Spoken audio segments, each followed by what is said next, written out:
In the beginning, we had an advanced study group at the Pufendorf Institute at Lund University. Ended up 1 year ago, and we ended up with a 2-day workshop. And on that workshop, we narrowed down 3 teams of questions that we should try to work further on with. And one of those was at this team, photography and multiple realities. And I and Åke and Ulrika has made a short proposal for grants, and we will speak today about that proposal, and we are very interested in your opinion about it, ideas to make it better and so on. This is the structure of what we are going to talk about, and I will start and then hand over to Åke and then Ulrika. The background for our thoughts and for this proposal is that the amount of images and photographs are tremendously increasing. It started with a digital technique for photographing, and most of all with a possibility to take photos with your cell phone. We also have a new amount of new services on the internet and social medias, where communication to a large extent is grounded in photographers. We tend to look at them as something that is an image of the reality. And much of the photographs on the internet and social medias are in some way catching our everyday life in different ways. But we also know that a lot of those photographs are in some way changed, manipulated, and we have lots of apps in our smartphones, on our computers, that easily can change our pictures. We can change colors, we can take people away from the pictures, and so on. But even if we use photographs on a daily basis, we do not tend to think so much about them. We don't have that critical eye about what is this a photograph of something that's really happening? Is it the reality, or is it something constructed? It's not a new thing to manipulate photos. We have done that as long as we have made photos, but today it's communicated in an extent that we never had done before. Our interest lies in the way that we can capture or gain knowledge of how digital photos on the internet and social media are valued from a credibility point of view. And today we don't know especially much about this.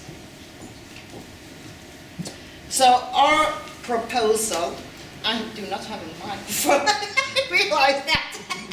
But you hear me, or? Okay.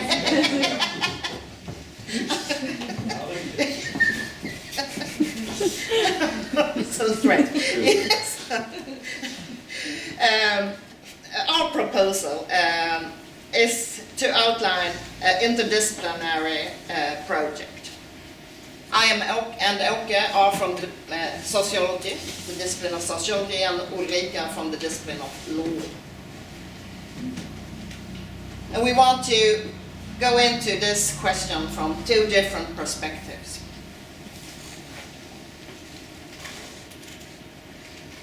We are interested in investigating what any changed perception about the credibility of photographs among young people can have for significance for future assessments of photographs.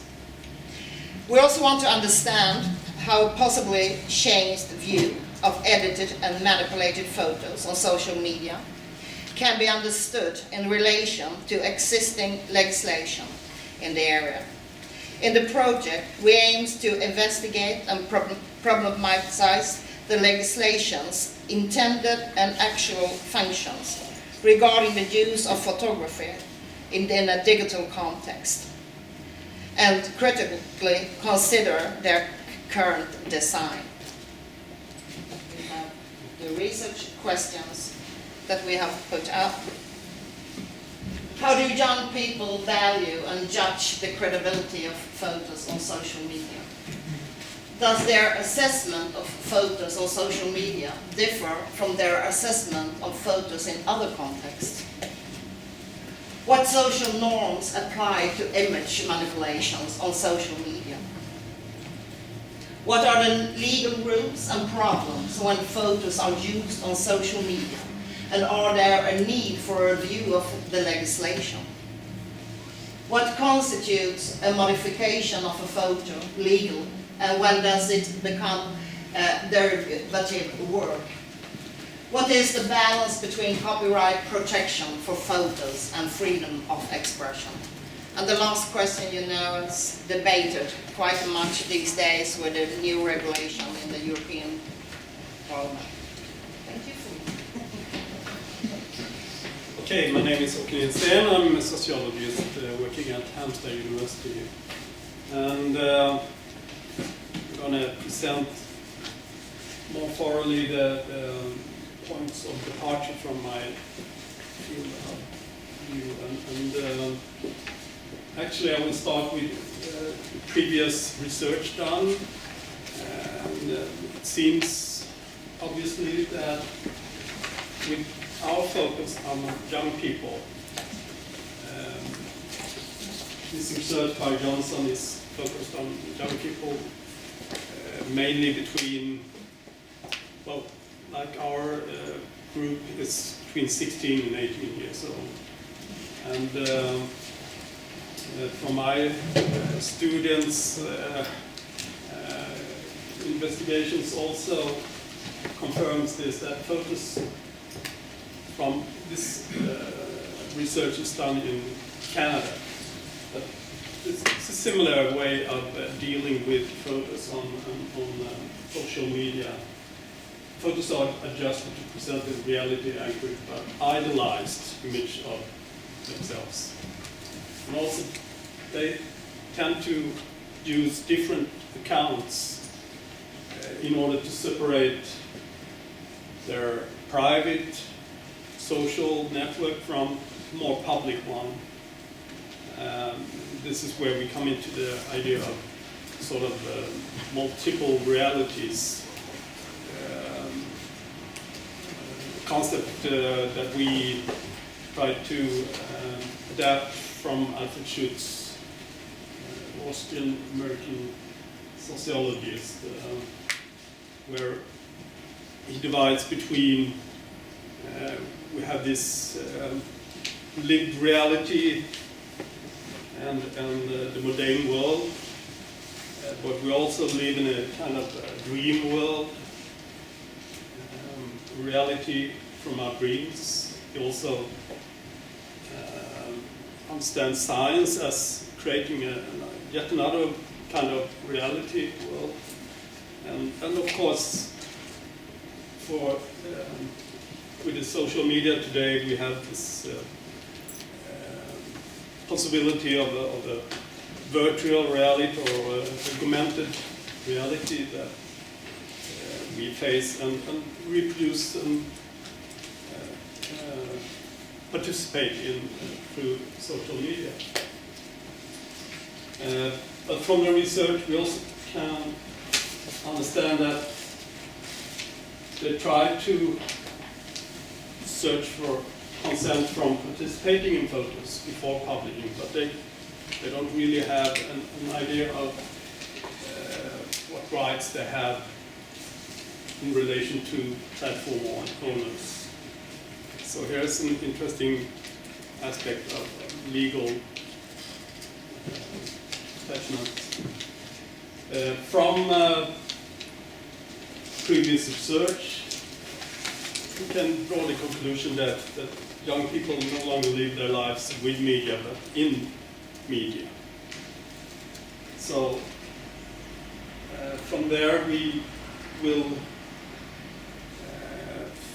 have this influence from Jean Baudrillard, the French sociologist who written extensively on simulation culture, a kind of hyper-reality that we tend to prefer more and more from the mundane reality.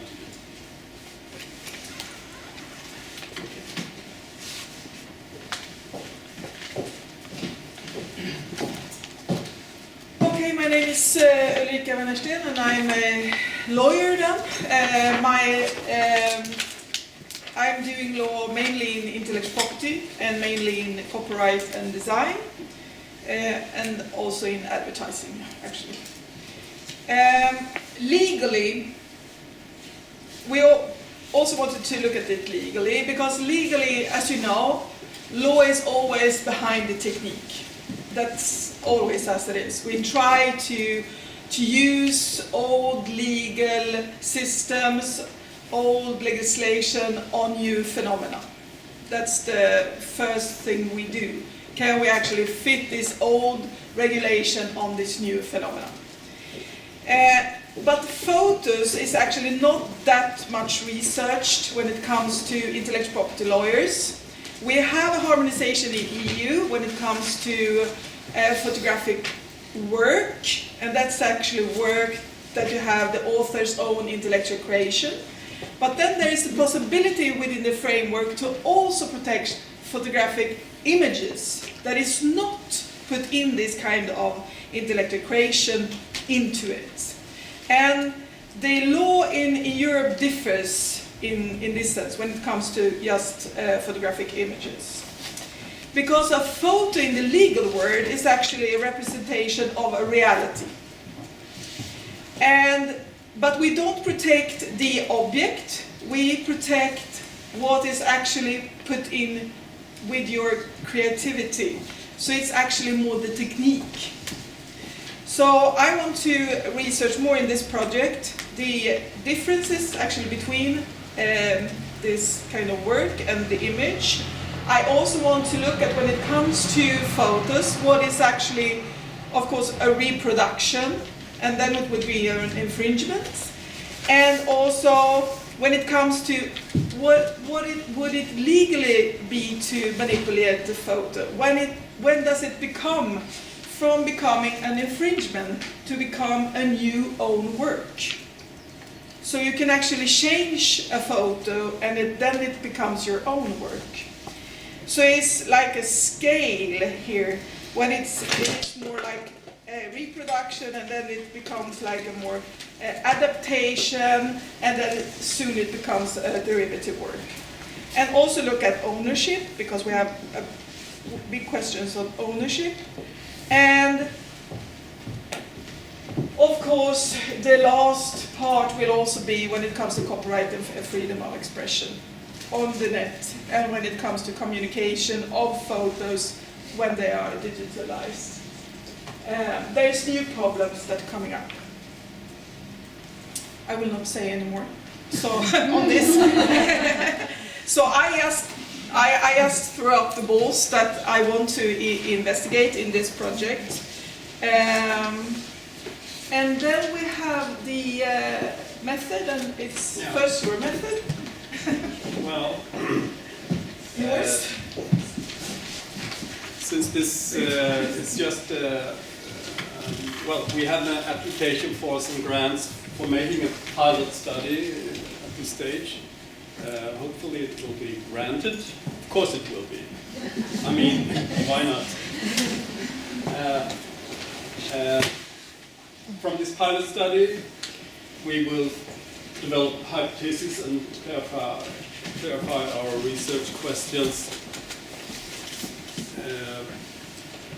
and we'll make a bigger application for more money out of this, of course. Hopefully that will be granted too in the next year. The method we will use in the pilot study is in-depth interviews with a limited number of young people, aged 16 to 18. I have a daughter at the age of 16, so I have some insights, though not that much. They are way ahead of their parents in using these social media, I would say. But we will focus on photography, how they upload, produce images, and how they view others' images. Well, roughly in the last week or something on social media when we confront them with our questions. This will be to discuss the photographies and their content in regard to 4 different contexts. And there we take from Nordström ideas of internal context, external context, transmission context, and receiver context. So that's how we will frame our study, pilot study methodology. And finally then the legal method would be actually that you look on what is the intention of the law, what is actually the practice of the law, so you look at case law, and then also see if the law today, with the way it's actually functioning, so intended and actual functioning, is it actually something that is sufficient for the digital context today? Or should the legislation be in any way amended? And also, as you know, this is a harmonized area, so you couldn't look at this only nationally, it's impossible today. So we also have to use, or I also have to use the European method, and that's another kind of the value of sources when it comes to the legal material. And also there's harmonization on the international level as these kind of objects travel around the world. So it's also some sort of harmonization on this level. So I also have to take in that kind of method. Yeah, that was all.